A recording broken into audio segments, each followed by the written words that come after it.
दर्शक महानुभावहरू सबैमा नमस्कार छ। म यति बेला काठमाडौँको शहीद गेट मार्गतिर छु। यो देख्न सक्नुहुन्छ तपाईँ शहीद गेट र जुन एउटा आमूल परिवर्तनको निम्ति हाम्रा पुर्खाहरूले शहादत गर्नुभएको, आफ्नो अमूल्य जीवन शहादत गर्नुभएको थियो र उहाँहरूको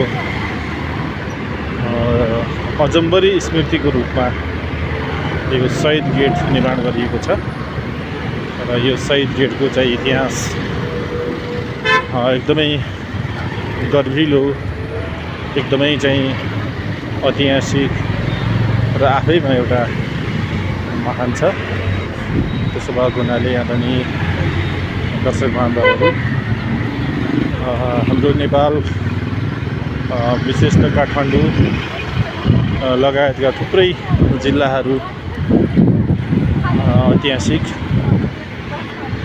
छन्, हामीले बुझेका छौँ। र अहिले यो शहीद गेटलाई हामीले निहालिरहँदा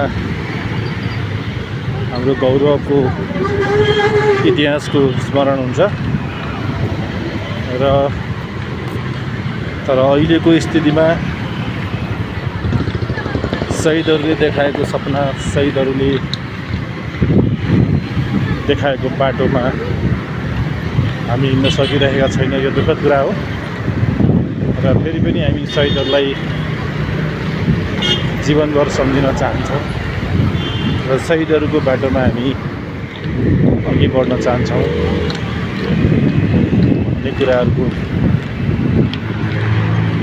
विचार कसैमा चाहिँ नहस्ताओस् भन्न चाहन्छु।